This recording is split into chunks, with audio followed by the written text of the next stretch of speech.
प्रीत बहन जी, अब मैं जाने को तैयार हूँ और आप यहाँ पे खड़े हो। चलो ना। गाड़ी निकाल, जा।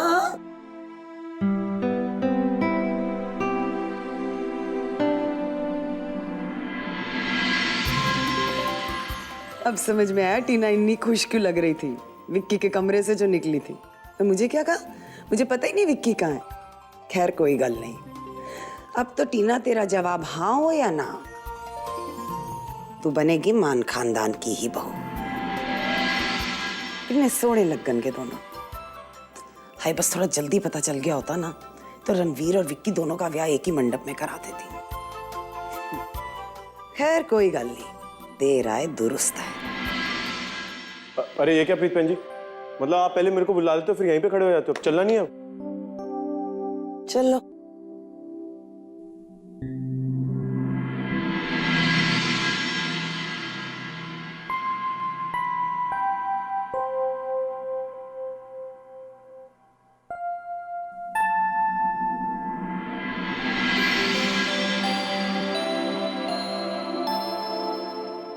आज तो मैं निम्मी को एक आठ देकर ही रहूंगा।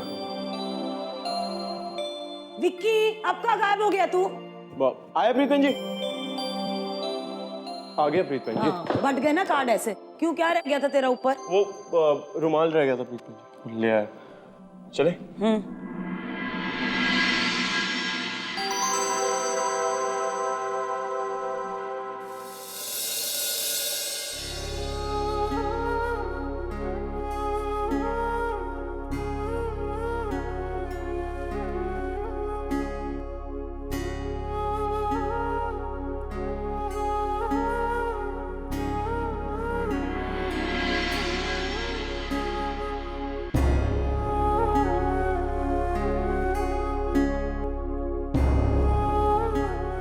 ओहो, मेरा रानो पुत्र अपने बाबूजी के लिए रोटी बना के लाया है। नहीं, रोटी तो आपने बनाई है, मैं सिर्फ डिब्बे में लेके आई हूँ। आजा पुत्र, बैठ जा।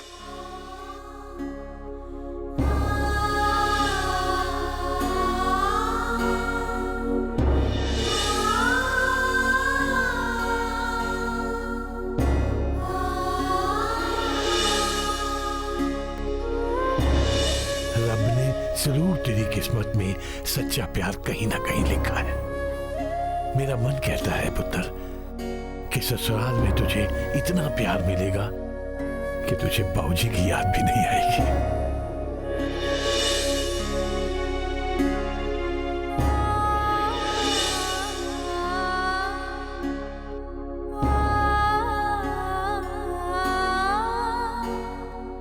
बाबूजी, सिर्फ बेटियों की विदाई क्यों होती है? लड़कियों को ही घर छोड़कर क्यों जाना पड़ता है? जिसने भी ये रिवाज बनाए होंगे ना,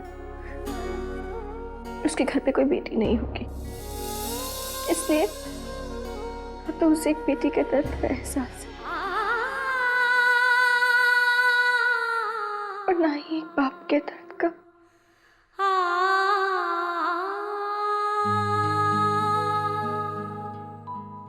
दुख की। बोलो। हेलो रणवीर जी, मैं गुड्डो बोल रही हूँ। अरे गुड्डो, कैसी है तू? मुझे लगा कि रानो है। क्यों? इस घर से सिर्फ रानो दीदी आपको फोन कर सकती है?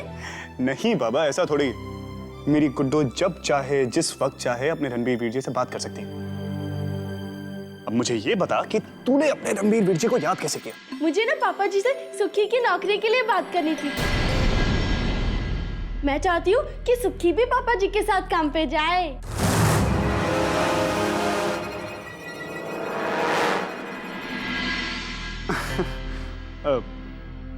ये बात तो तू मुझे भी कह सकती है ना। एक काम करते, शादी हो जाने दे, फिर मैं पापा जी से खुद बात करूंगा। नहीं रणबीर जी, आप अभी बात करो, शादी के बाद नहीं, क्योंकि मैं जानती हूँ जब आपकी शादी हो जाएगी तो आप कुछ भी बात नहीं करोगे, क्योंकि रानो दीदी को ये कभी अच्छा नहीं लगेगा कि आप हमारे लिए कुछ भी करो। क्या कह रही है तू गुड्डो? किसने कहा तुझे ये सब? मुझे किसी ने कुछ भी नहीं कहा है, मुझे सब अपने आप ही पता है। रणबीर जी, मुझे सुखी की नौकरी अब भी और इसी वक्त चाहिए। आप जब पहले रानू दीदी से प्यार नहीं करते थे तब तो आप मेरी हर बात मानते थे, अब तो आप मेरी एक भी बात नहीं मानते हो। अच्छा एक काम करते हैं, तू सुखी से बोल कि मुझसे आके मेरे ऑफिस में मिले, ठीक है? Thank you. बाय गुड्डू। माँ, आपको पता है रणवीर वीर जी ने ना सुखी को है ना ऑफिस आज उनसे मिलने बुलाया है। शाबाश, कितनी सियानी है मेरी गुड्डू, अपने पति का कितना ख्याल रखती है ना। और तू सुन, आज के बाद तूने इसको तंग किया ना तो कान खींच लूंगी तेरे।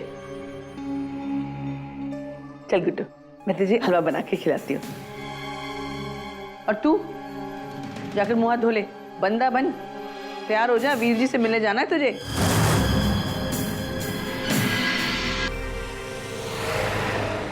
खैर, कार्ड देने का काम तो खत्म हुआ ना। बस पापा जी का कोई रिश्तेदार और दोस्त ना बच गया हो। दोस्तों को कार्ड मिल गया, नहीं तो फालतू में ही गड़बड़ हो जाएगी। क्या हो गया तुझे? पहले तू घर से निकलने के लिए तैयार नहीं था, अब गाड़ी से निकल के घर में घुसने के लिए तैयार नहीं है। प्रीत बहन जी, मुझे थोड़ा ऑफिस में काम है, तो मैंने सोचा वो काम करके आता हूँ। जाओ। जा।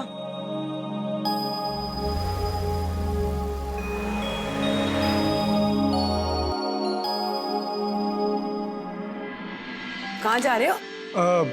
प्रीत बहन जी, वो ऑफिस जा रहे हैं। और तू इतनी सोनी बन के तू कित्थे जा रही है? मैं रणबीर के साथ ऑफिस जा रही हूँ। अच्छा, चलो रणबीर, लेट्स गो। चलो। बाय प्रीत। बाय। अब समझ में आया विक्की को कौन सा जरूरी काम याद आ गया। पता चल गया होगा टीना ऑफिस जा रही है।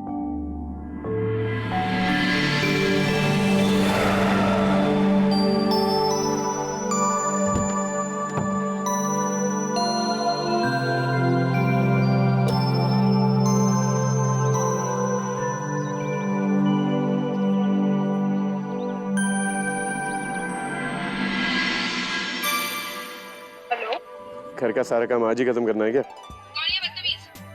अगर घर की साफ सफाई हो गई हो तो खिड़की पे आके देख लो कौन है बदतमीज। बहुत देर से खड़े हो। तो मैं वेला लगता हूँ, मुझे कोई काम नहीं है।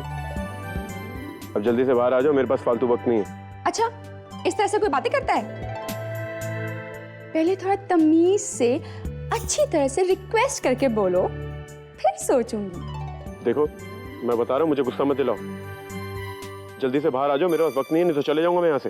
तो ठीक है, जाओ, रोका किसने? वैसे सोच लो, नुकसान तुम्हारा ही है। तुम्हारा ही टाइम बड़ा कीमती है ना? अच्छा जी, तो मतलब अब विक्की को तमीज से बात करना भी सीखना पड़ेगा। ठीक है। तो निम्मी जी, आप कृपया करके जरा बाहर आने का कष्ट करेंगी? आए होए, ये हुई ना बात। कितने अच्छे लगते हो तुम तमीज से बात करते हुए। मेरा तो दिल कर रहा है कि तुम्हारी बातें तुम्हें रिकॉर्ड करके सुनाऊं। तुम्हें तो विश्वास भी नहीं होगा कि तुम इतनी अच्छी तरह से बातें भी कर सकते हो। वैसे अब तो आना ही पड़ेगा। आती हूँ।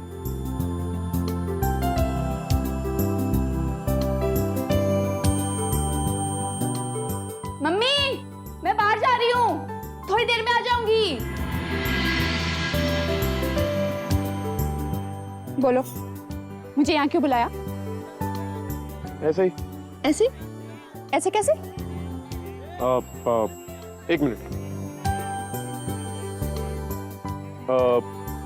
रणबीर की शादी का कार्ड देना था।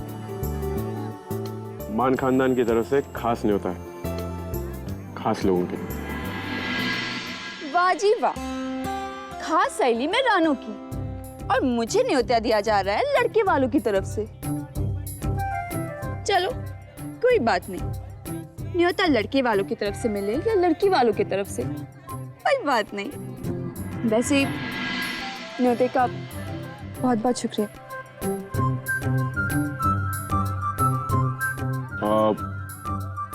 तुमने अपने घर का सारा काम खत्म कर लिया ना? हाँ, क्यों? नहीं, एक्चुअली मैं अपने घर में बोल के आया हूँ कि मैं ऑफिस जा रहा हूँ। तू? तो मैंने सोचा कि तुम्हें भी साथ ले लो। कहाँ? ऑफिस चलो। ठीक है, चलते।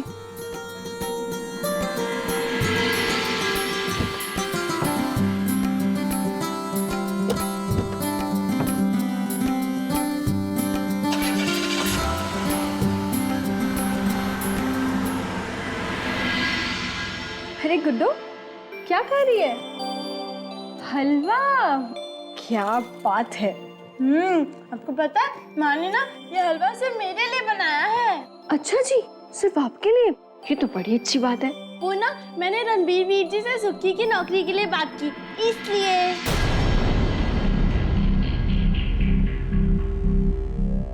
क्या कहा तूने?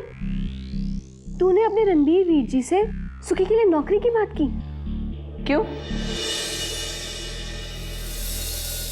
बात उसने अपने वीर जी से की है। क्या तुझे अर्जी देती? तुझसे इजाजत मांगती? पति उसका, भाई उसका, तो तू क्यों बीच में पड़ रही है? आप अच्छी तरह से जानती हैं कि ये बात मैं आपसे क्यों पूछ रही हूँ। गुड्डू, तेरी तो प्लेट खाली हो गई बेटा। जा अंदर से और हलवा ले ले।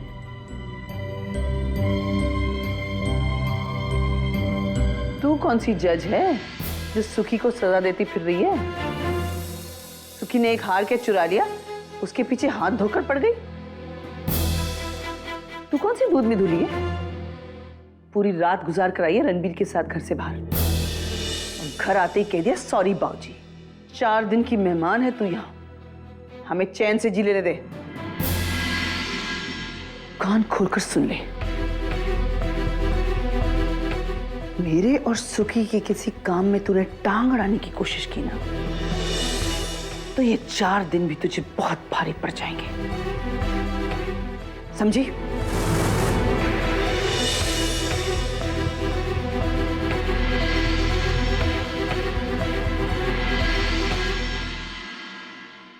हेलो। हाँ, गुड मॉर्निंग शर्मा जी। शर्मा जी, मैंने एक काम दिया था आपको करने के लिए, वो हो गया ना?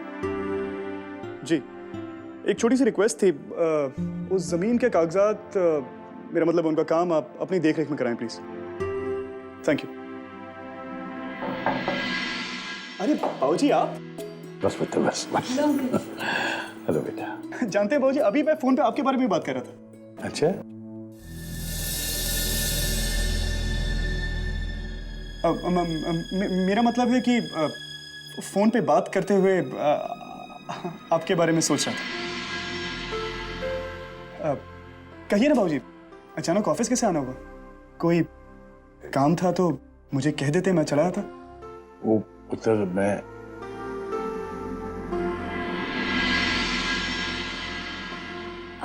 वो मैं जीजू को मिलकर आती। बाबूजी, आप खड़े क्यों हैं? बैठिए ना। नहीं पुत्र, बस मैं तो थोड़ा जो है ये देने आया था। ये क्या है बाबूजी? पुत्र, कहते तो ये हैं भाई, एहसान का कर्जा आदमी को एहसान करके ही चुकाना चाहिए, लेकिन मेरी तो इतनी औकात नहीं है भाई तुम्हारे एहसान का बदला चुका सकूं। पुत्र, तुमने तो अपनी मोटरसाइकिल और गिटार बेचकर हमारी जमानत के रुपयों का इंतजाम किया था। तो तुमने तो अपनी मोटरसाइकिल और गिटार बेचकर हमारी जमानत के रुपयों का इंतजाम किया था। ऐसे एहसान के आगे तो एहसान शब्द भी छोटा पड़ जाता है पुत्र। बस ये वही 50,000 रुपए हैं पुत्र। बाबूजी, मैं ये पैसे नहीं ले सकता। हाँ पुत्र, ना, इसे ना नहीं करना पुत्र। मेरे दिल पे इन रुपयों का बहुत बड़ा बोझ था, रख ले। बाबूजी, कैसी बातें कर रहे हो? मैंने अगर कुछ किया है तो आप उसे कोई एहसान या बोझ क्यों समझते हैं? ये तो मेरा फर्ज है। आप मुझे ये पैसे देकर मुझे शर्मिंदा कर रहे हो। तुमने जो किया वो तुम्हारी सोच और तुम्हारे संस्कारों की बात है, और पुत्र मैं ये जो कर रहा हूं ये मेरे आत्मसम्मान की बात है, अपने बाबूजी की खुशी के लिए कर ले।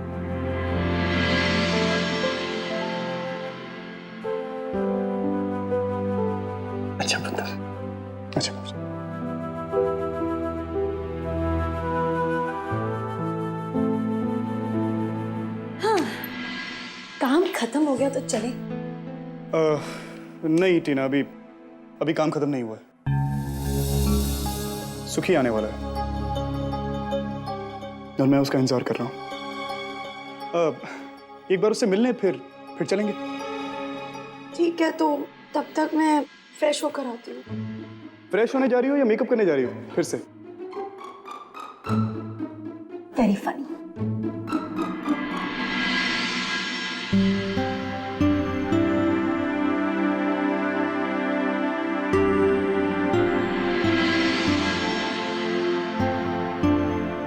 मास्टर जी नमस्ते। नहीं जिंदा रहे पुत्र, जिंदा रहे। क्या हाल चाल है आपके मास्टर जी? बढ़िया, तू किस तरह है? बस बिल्कुल ठीक। मास्टर जी अंदर आइए ना। नहीं पुत्र, मैं थोड़ा जल्दी। अरे कम से कम मेरे बैठने की जगह देख लीजिए। आइए आइए। यहीं बैठता हूँ जी मैं। बड़ी सोहनी जगह है भाई।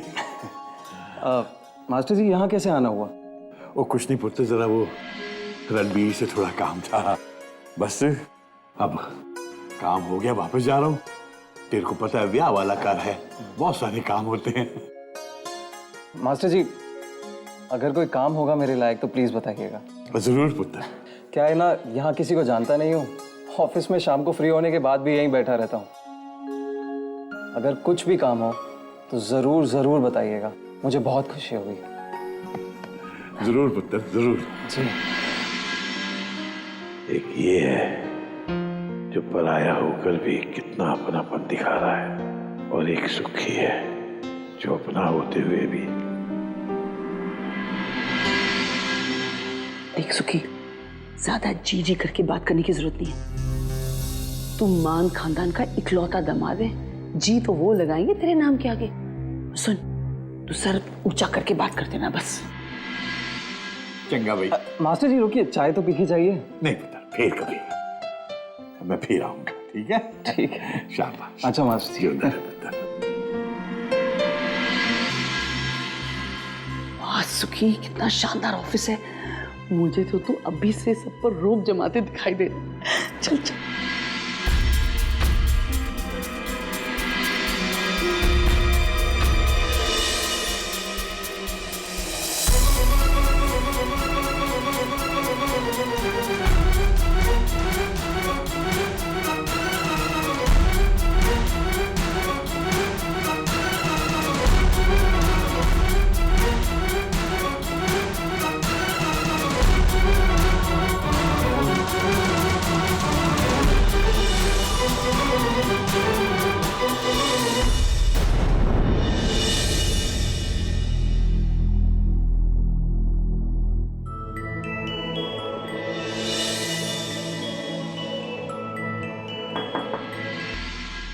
अरे नमस्ते आंटी। जी तेरा पुत्र, वो सुखी आ रहा था तुमसे मिलने, तो सोचा इसी बहाने मैं भी अपने दामाद की शक्ल देख लूं। रणबीर पुत्र, एक और बात थी दिल में। जी कहिए आंटी। फिर मैं सोचती हूँ क्यों कहूँ, लेकिन अब तुम तो हमारे परिवार के हो गए हो, और परिवार वालों के बीच में क्या लुका छुपी। दरअसल मुझे ऐसा लगता है कि वो मास्टर जी की जमीन तुम्हें उन्हें बिना बताए नहीं खरीदनी चाहिए थी। तुम तो जानते हो ना मास्टर जी कितने खुददार हैं। मास्टर जी को जब तुम्हारी ये मदद के बारे में पता चलेगा तो उसका बोझ उनका दिल सह नहीं पाएगा।